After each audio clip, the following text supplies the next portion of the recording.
es rescatista y estuvo, bueno, ahora sí, me dice Ariel que está, y ustedes, además de escucharlo ahora, ¿qué tal, Gabriel? Buen día, ¿cómo estás? ¿Cómo le Bienvenido. va? Gracias por Bien, la muy bien. invitación. Bueno, también lo pueden estar viendo y por eso estábamos ocupando estos minutitos para que estuviera todo listo, porque esta nota la vas a poder ver vos Bueno, también, Gabriel, bueno, en Facebook o en bien, el canal de YouTube bueno. de FM Voz. Como la otra que hicimos hace un Sí, día, sí, sí, porque es la segunda vez que venís. sí. Estuviste como rescatista en Venezuela y ahora volviste a Colombia, ¿así es? Sí, yo fui a la segunda emisión que hizo el grupo al que pertenezco a Venezuela y ahora la tercera fuimos a Colombia. Ujú. Decime el nombre del grupo, El lo grupo, sé, pero sí, digo sí, para el la grupo se gente, llama ¿no? Phoenix Unit Rescue, Unidad de Rescate. Bien, perfecto. ¿Y está conformado dónde? ¿En Mendoza? La sede la tiene en Mendoza y los rescatistas forman parte de diferentes provincias de Argentina, o sea, Ujú. en su mayoría son bomberos, gente de protección civil, enfermeros, médicos, paramédicos. ¿Qué edad tenés? Yo 37. 37. ¿Y en qué momento te dedicaste a esto? Bueno, o te fuiste especializando. Mira, desde chiquito me metí en grupos de rescate, podríamos decir. Acá en San Rafael hay un grupo muy lindo que se llama el USAR San Rafael. Ujú. Yo pertenezco a ese grupo hace varios años, por lo menos hace 6 años, y anteriormente pertenezco a otros grupos que se dedican a explorar cavidades, cavernas bajo tierra. Ujú. Entonces son grupos que practican mucho el rescate, autorrescate, técnicas de montaña, porque bueno, Sí, todo sí. ese ambiente es agreste, ambiente es complejo. Ujú. Entonces siempre Y me... casi siempre en zonas montañosas o semimontañosas, supongo. Sí, sí, sí, la mayoría de las expediciones que hacemos de cavernas y cuevas es en zona de difícil acceso, donde no hay señal, donde no hay centros de asistencia, donde no hay prácticamente nada, ¿viste? Creo que sería una obviedad preguntarte de la Caverna de las Brujas. Habrás estado allí, ¿no? Sí, sí, sí, en A Caverna de ver, las Brujas. contanos algo. Ya vamos a ir a lo de Colombia, que es Bien, por lo que has venido bien, para acá, ¿no? bueno, Pero está bien, me interesa conversar estas otras cositas contigo. bien. La Caverna de las Brujas es un lugar de excursión para cualquiera. Sí, Caverna de las Brujas es un sitio que está habilitado para el turismo, podríamos Ujú. decir. Ahí hemos realizado simulacros también, simulacros que duran muchas horas, no sé, poner el último que hicimos, entramos a las 9 de la mañana y salimos a las 5 de la mañana, o sea, como adentro es un ambiente totalmente oscuro, el clima es siempre el mismo, no te das cuenta del paso de las horas. O sea, ahí Mira. practicamos un simulacro bien adentro de la caverna, simulando una persona descompensada y sacándola. O Bueno, sea, eso les sirve a ustedes de entrenamiento, obviamente. claro, ese grupo es el grupo GEMA de acá de Mendoza, que es el Grupo Espeleológico Mendoza Argentina. Ujú. En Argentina, podríamos decir, hay un montón de grupos espeleológicos que se nuclean en la UAE, que es la Unión Argentina de Espeleología, entonces hacen prácticas en conjunto o expediciones en conjunto. Es como que se arma una expedición en algún lugar que se sepa que hay algún dato y ahí se participa. El año pasado hicimos una transmisión en vivo y en directo acá en Malargüe de una caverna que tiene 2 lagos Que no es la Caverna de las que Brujas. no es la caverna de las brujas, no, es otra caverna bastante más compleja, que no está habilitada al público, esa sí o sí necesitas permiso de la Dirección de Recursos Naturales, del dueño del campo, porque podríamos decir, es muy compleja entrar a esa Ujú. caverna, ¿viste? También está en la zona de Malargüe. También está en la zona de Malargüe Ujú. para el río. Y une dos lagos, me decías, es decir, o dos espejos de agua, por lo Son 2 menos. espejos de agua que están bajo tierra, podríamos decir. Tenés un acceso como si fuera un tobogán, para que te des una idea, de Ajá. 60 metros, y después se achica en pequeñas galerías que te llevan a 2 lagos. Primero el lago Croacia y después el lago Argentino. ¿De qué tamaño más o menos los Y los lagos? lagos serán de unos 60 metros y 10 Ujú. metros de profundidad. O sea, Ah, sí, es sí. algo hermoso porque es como que vos entrás y nadie se imagina encontrarse Estás, claro, bajo un, tierra en otro mundo bajo prácticamente, ¿no? tierra en aguas cristalinas, turquesas, ¿viste? ¿Y Entonces, las cavernas unen los lagos superficialmente o hay que bucear para ir de un lago a otro? Mira, en realidad hay 3 lagos. A los 2 primeros lagos vos llegás, podríamos decir, sin equipo técnico, sin equipo de buceo. Ujú. Al tercer lago, al lago argentino, a ese sí, yo he participado en varias expediciones con equipos de buzos de cueva, que ellos ahí sí se ponen el equipo y se van a un tercer lago. Mira. Y ya a ese lugar llegan pocos buzos, entonces ya es más difícil seguir explorando la cueva, porque ellos ya salen en una Entiendo. zona muy gredosa, con mucho barro, y del otro lado salen 2, 3 buzos y ya se les complica más la expedición. Algo más respecto a esto. ¿En San Rafael tenemos alguna cueva? ¿Alguna caverna? Acá hay algunas cavidades para el lado de Malvinas, del Cerro Nevado, hay, pero son chiquititas, podríamos decir, Chiquitas. como la Cueva del Indio, acá en el Cerro Negro. Ujú. Hay cavidades que son, podríamos decir, pequeñas. Bien. Bueno, conversado esto, que Sí, siempre es interesante, vamos sí, al motivo de la visita. Estuviste sí. en Colombia como rescatista en este terremoto que, bueno, sucedió hace poco y, Sí. bueno, todo el mundo conoce. Contanos. Mira, nosotros llegamos a Colombia porque somos un grupo de ayuda humanitaria y cuando llegamos a Colombia nos ponemos a disposición del COE, que es el comando que está a cargo de la situación. En ese COE a nosotros nos mandan a inspeccionar un edificio de 5 pisos que había colapsado, que había un desaparecido en ese complejo y que el edificio estaba, podríamos decir, poniendo en riesgo a la población porque había quedado inclinado hacia la calle. Entonces, podríamos decir, hay cientos de edificios que están para demoler, pero son pocos los que siguen. Cientos de edificios para Cientos. demoler. Sí, sí, totalmente. Yo creo que por lo menos 600, 800 edificios, Muchísimo. muchísimos. Sí, en Colombia fue mucho el daño edilicio que hubo, estructural, o sea, no se cayeron tantos, podríamos decir, no fueron tantas las muertes como en Venezuela que estuvimos, pero el daño, podríamos decir, Sí, estructural. estructural fue grandísimo, o sea, porque Esto, tembló una sola vez. Yo creo que ujú, si hubiera vuelto a temblar como pasó en Venezuela, que en La tembló Guaira, claro. en La Guaira, sí, hubiera sido el daño y también las víctimas hubieran sido muchísimas, ¿viste? Igualmente hay muchos fallecidos. Sí, sí, sí, hay cerca de 300 fallecidos y 200 desaparecidos.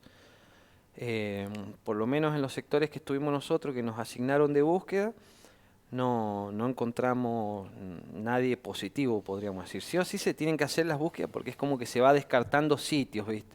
Sí, sí. Nos mandaron a una panadería también, el terremoto fue muy temprano, a las 7:30 de la mañana, pero esa panadería ya estaba abierta y podía haber quedado un cliente desaparecido, porque es como que vos vas y decís, mi hermano se fue al trabajo y ya desapareció en el lapso que fue, entonces pudo haber parado en una panadería, en un kiosco, en algún lugar Entiendo. donde se evacuó, pero puede existir la posibilidad de que ahí quedara alguna persona. Bueno, en la panadería tampoco. No encontraron tampoco. Esta vez no retiramos cadáver.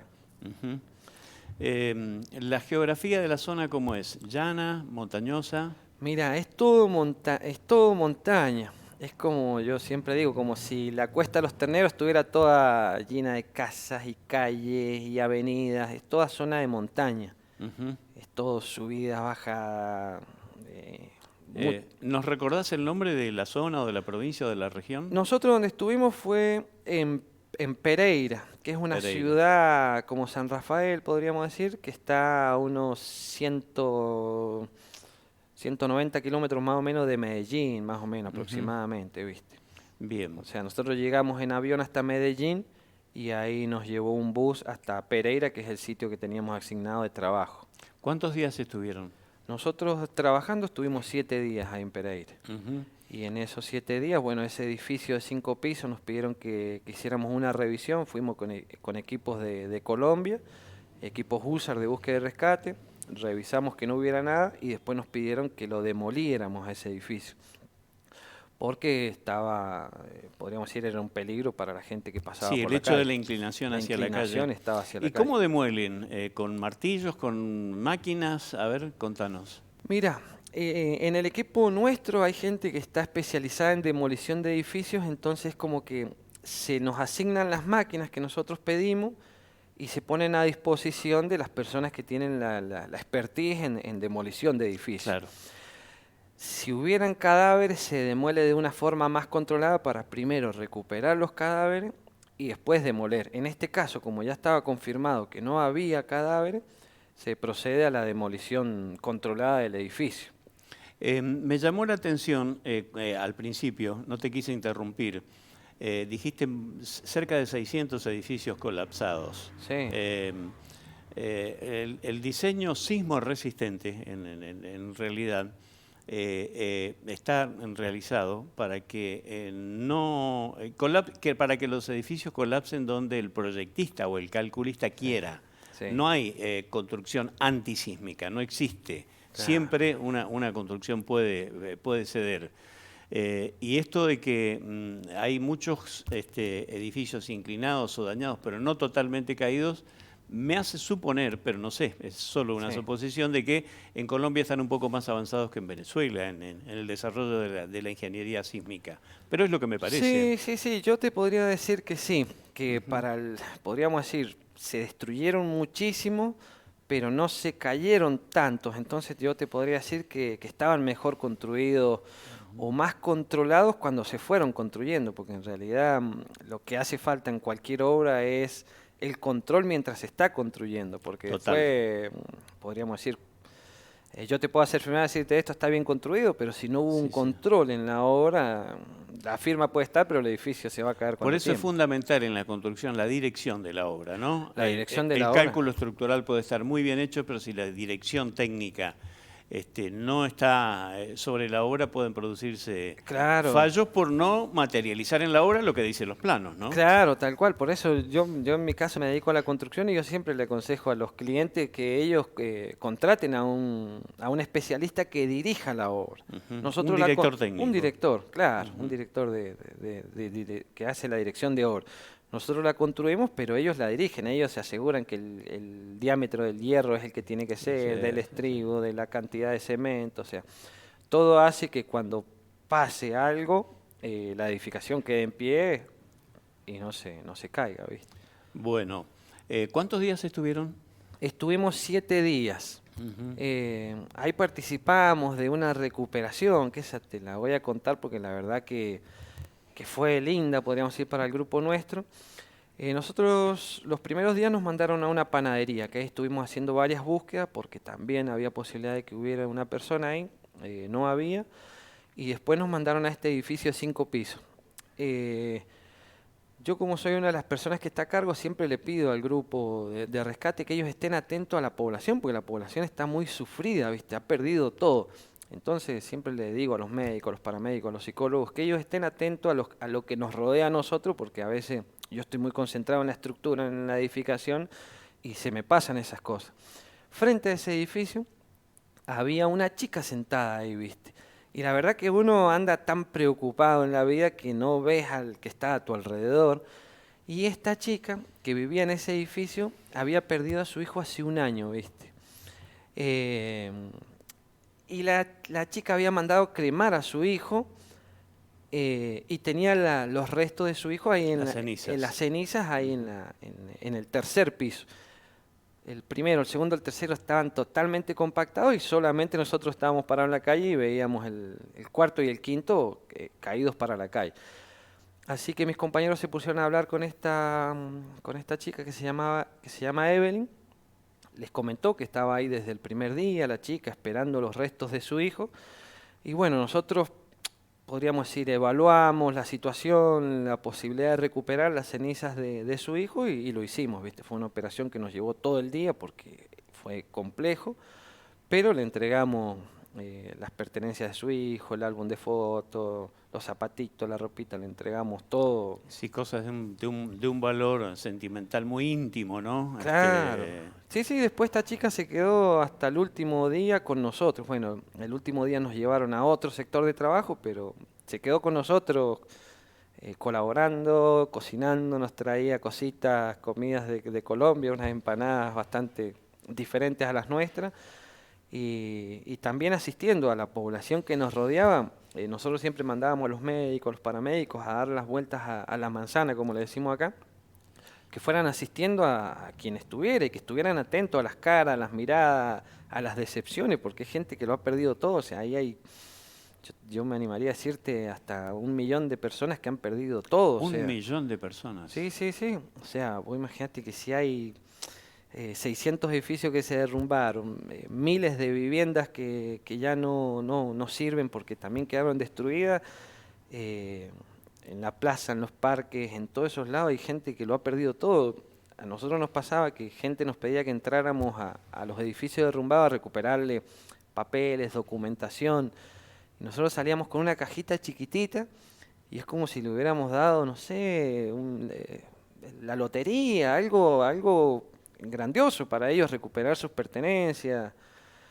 Las reacciones del ser humano ante una tragedia, ¿no? Claro, sí, sí, para ellos era un agradecimiento total, nos pedían, como decirte, fotos, nos abrazaban, nos agradecían y nosotros decíamos, a ver, estamos para servir, pero ahí te das cuenta que en esas situaciones valorás realmente lo que hay que valorar, ¿viste? Porque perdés todo, o sea, ahí Absolutamente. cientos y cientos. Algo más, ¿ustedes dónde pernoctan?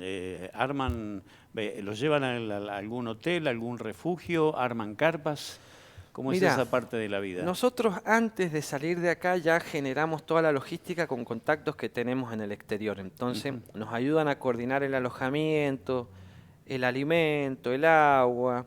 Ya nos coordinan para que nosotros lleguemos a trabajar. No sé, ponele, nosotros a Venezuela llegamos a las 4 de la mañana, a las 8 ya teníamos un sitio de trabajo. Ya está todo coordinado.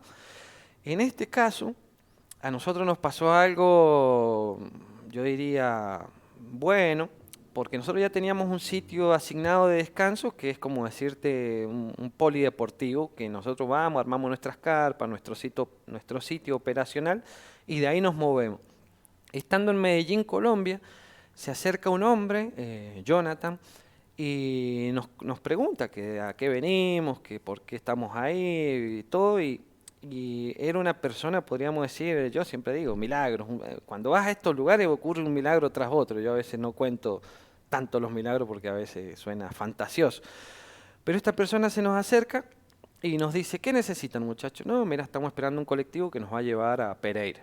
Bueno, entre vuelta y vuelta se acerca y nos dice, miren, yo en Pereira les voy a poner un colectivo todos los días que ustedes estén ahí para que ustedes se muevan y estén aprestos a cualquier urgencia, porque ahí también, yo no, te soy sincero, a nosotros nos llaman a las 3 de la mañana que hay una persona o se ha detectado bien en algún lugar y nosotros tenemos que estar a los 10 minutos donde nos llamen, ¿viste? Eso pasa muy seguido. Esta persona nos pone un colectivo todos los días que estuvimos con un chofer ahí afuera de donde nos alojamos. Y también nos dicen, miren, en Colombia hay un cantante que ha puesto su hotel a disposición, dice, para rescatistas y personas que vienen a colaborar a Colombia. Yo te digo, nosotros no estamos acostumbrados a los lujos ni siquiera los buscamos porque no es parte de nuestra esencia. Pero un cantante, Johnny Rivera, yo la verdad que no lo tenía muy... Honestamente yo tampoco. No, después habría que googlearlo, yo lo googleé y bueno, canta música tropical, así como... Claro. Johnny Rivera había puesto su hotel a disposición, entonces este hombre, este tal Jonathan que conocimos en el aeropuerto de Medellín, nos termina llevando al hotel de Johnny Rivera y ahí estuvimos todos los días en un hotel. Te digo que es una experiencia diferente, pero bueno, es como que ahí podés descansar bien, o sea, yo te digo, en Venezuela nosotros te acostás cansado y por ahí capaz que hasta te levantás medio contracturado, medio... Sí, sí. En cambio, esta experiencia, bueno, fue diferente y yo le agradezco a Johnny Rivera, a este cantante, porque descansamos demasiado bien, podríamos decir, ¿viste? Él lo puso para rescatistas de donde vinieron. Así que ahí, esta vez nos terminamos alojando en este lugar. En Venezuela estuvimos en un camping que se le prestaba a rescatistas, donde cada uno arma su carpa, su sitio. Muy bien, Gabriel, te agradecemos la visita. Ojalá por mucho tiempo no vengas. Eso quiere decir que no ha sucedido algo, algo dramático o alguna otra tragedia. Está bien. Y bueno, te agradecemos todo esto que has compartido con la audiencia de FM Voz. Listo, muchas gracias por la invitación. Gracias a vos. Gabriel Parra, tareas de rescate en Colombia en el terremoto de hace unas semanas allí.